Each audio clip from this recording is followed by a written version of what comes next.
దూరం భూచక్ర పట్నం అనే పట్నం ఉంది. ఆ పట్టణాన్ని పరిపాలిస్తున్న రాజు నవాబోధి రాజు భూలక్ష్మీదేవి. పాప పుణ్య దంపతులకు అన్ని భోగభాగ్యములున్నా సంతానం లేదయ్యా.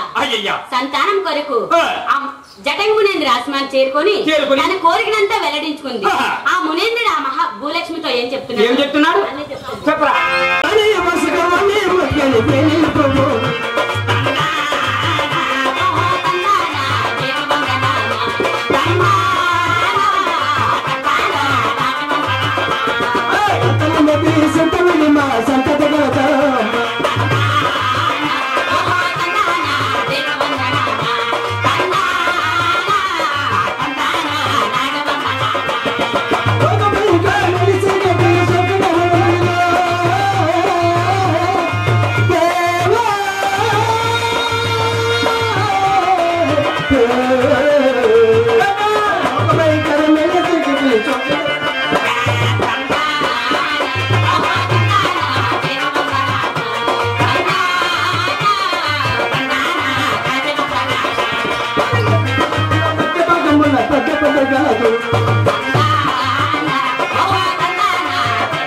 తల్లి భూలక్ష్మి ఈశాన్య దిక్కున కారు చీకటితో కాపురం చేస్తున్న మద్ది చెట్ల తోట కలదు. ఆ తోటలో పాలమామిడి చెట్టు ఉంది. ఆ చెట్టు నెక్కి నువ్వు 7 పళ్ళు కోసి ఆ రసాన్ని తీసి నువ్వు ఆరగించిన తప్పకుండా నీకు సంతానం కలుగుతుంది అని చెప్పి దీవించి పంపించాడు. అంతటి భూలక్ష్మీదేవి ఆ చెట్టు వద్దకు చేరుకొని చెట్టుకు పుట్టకు నమస్కరించి ఆ చెట్టు నెక్కి ఆశకొంది ఒడి నిండా పళ్ళు కోసుకుని కింద దిగి చూసేసరికి ఆ ఒడిలో 7 పళ్ళు మాత్రమే ఉన్నాయి. మరలా భూలక్ష్మీదేవి చెట్టు నెక్కి ఒడి నిండా పళ్ళు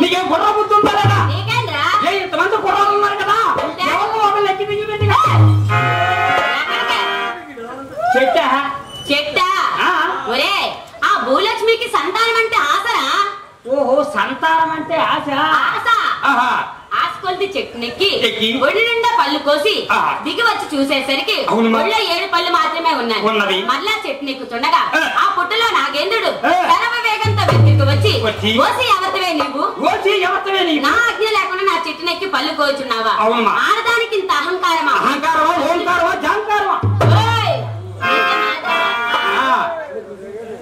అంటూ పాటు వేయబోయాడు.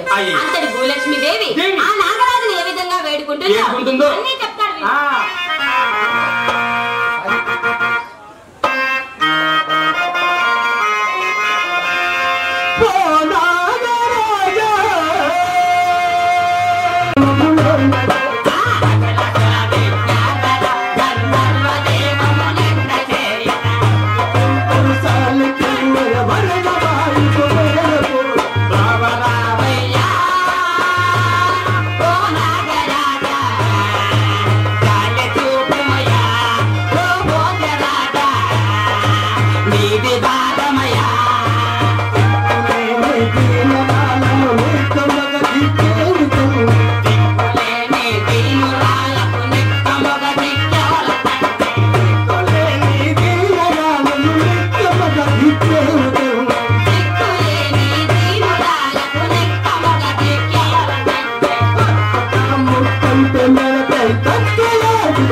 Tangal,